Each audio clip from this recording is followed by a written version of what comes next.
Hey guys, welcome back to another World of Warcraft Legion video, and today I'm going to be running through the quest chain introduced in patch 7.1 to obtaining a mount associated with the Falcosaur invasion. Now if you weren't aware, there's 4 locations that the Falcosaur invade, and once you kill a matriarch, a small hatchling will spawn in one of the locations.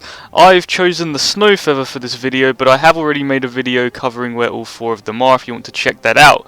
Now to interact with this pet you need a certain food from the Broken Isles, in this case it's smoked elderhorn, and once you've fed the hatchling the smoked elderhorn, he will become available to be picked up, and then he will become a battle pet for you. And then once you've done that, he will offer you a quest line on a daily basis. Now the first quest is to level him up to 25, and I'd already done that, and then as you can see, once you've completed the quest for the day, he falls asleep, very similar to like the quest chain in Ungoro or the Winter Spring Cub. But there is a little trick at the moment. If you have more than one level 110, if you can log over to that and then you spawn the pet again, he will give you another quest. So potentially right now you can complete more than one quest a day, and the second quest was I just had to bring him to Stormwind and that was it. But I'm not expecting this to be in the game for very long. I'm predicting it's just going to be one a day. Now the third quest, I have to kill 3 northern owls in High Mountain.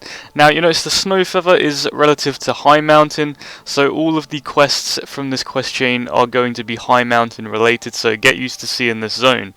Now your map will point out where all of these pets will spawn, so you'll have no trouble finding the ones you need to go to, and they're very easy. The fourth one is that I have to complete 5 world quests with my hatchling out. Now that's very simple, you just do 5 world quests, but what it doesn't really tell you in that description is that they have to be in High Mountain. So again, just do 5 world quests in High Mountain to complete that quest. Next stage, we have to complete 3 pet battle world quests. Now these are a bit trickier. These are the pet battle icons around the world, where you can see there's one in Azuna with me right now, and there's also normally one in Dalaran. And here's the one in Azuna that I spoke about. There's usually 3 up at any given time, so you shouldn't struggle on actually finding these. There should always be 3 up. And hopefully you have a variation of pets, because these are a lot trickier than the world pets that you will find in the world to capture, but they're not too difficult. Now for the next quest, you want to complete 1 elite rare world quest in the world.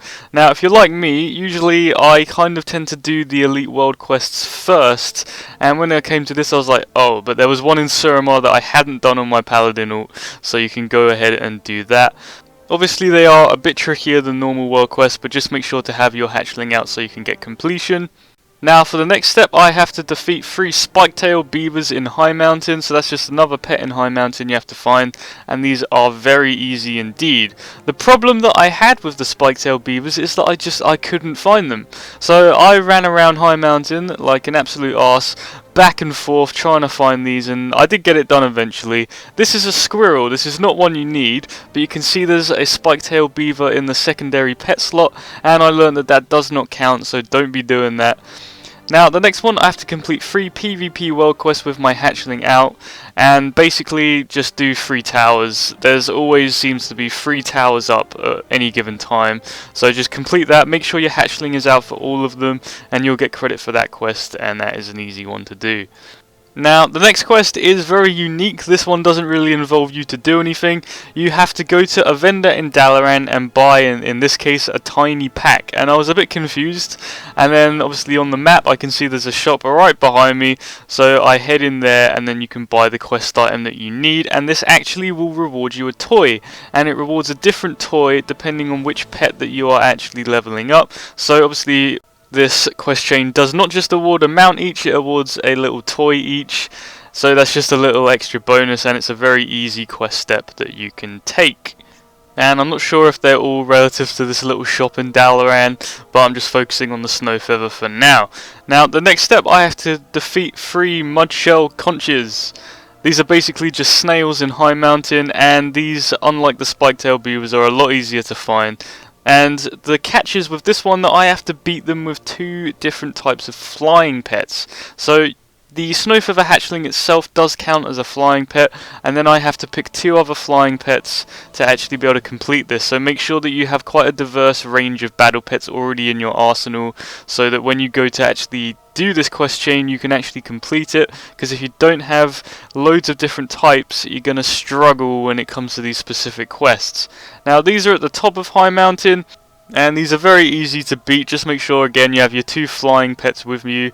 These are the 2 that I picked out, but these are very easy, so it doesn't really matter what ones you have. Now the next step, I have to complete a dungeon, and in this case for the Snowfeather you have to kill the 3rd boss into Nefarian's lair. So let's fast forward to when I'm killing it. Big worm boss, and the big thing that you want to make sure is that you have your pet out when you kill the boss. You don't want to kill the boss and find out you didn't have your pet out. You'll be really sad because you'll have to redo the whole dungeon just to get back there. Now for the next step, you have to, guess what, defeat another 3 pets in High Mountain, but instead of flying pets this time, you have to bring 2 elemental pets with you, but luckily it's in the exact same place as the past ones were, so you should have no trouble finding these, and no trouble beating these. I have Ragnaros from the store and a Kirintor familiar with me, but really you don't even need to fuss about which ones you use. Now for the next step, you have to complete a raid quest, and in my case you have to complete Ursok in the Emerald Nightmare, and because my paladin is very undergeared, I went in this on Raid Finder, so I can confirm that Raid Finder does give you credit. Just be sure to have your pet summoned as you get the kill, and it does reward you with a battle pet stone, which you could obviously use to level up another one of these pets to 25 when that comes around.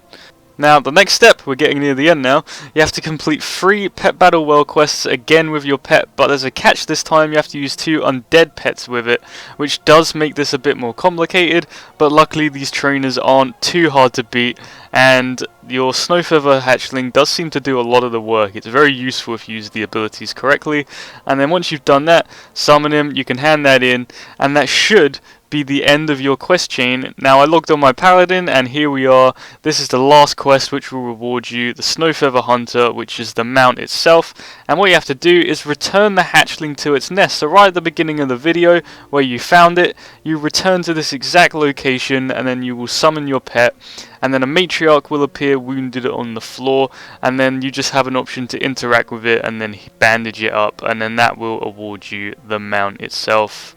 And that's the quest chain done, and that's 1 of 4, and I hopefully will be doing the other ones and covering separate guides for them as well. And obviously once you've obtained the Snowfeather Hunter or any of the 4 mounts, you have access to the Talon's Vengeance faction, which I will do a separate video for as well. So, quest chain done. I think it's a very easy quest chain. It's just a very long quest chain, and I managed to half the time by using my paladin to half the amount of sort of daily cap on it. And I'm not sure if that's going to be fixed very soon. It doesn't seem like something I'd expect to stay, but take advantage of it while you can. And that's it for this guide. It's been quite a long one. I don't usually tend to do ones this long, but it's a very long and fun quest chain. So I hope you all enjoyed it. I hope this really helped. Be sure to subscribe for some more guides, and I will see you in the next one.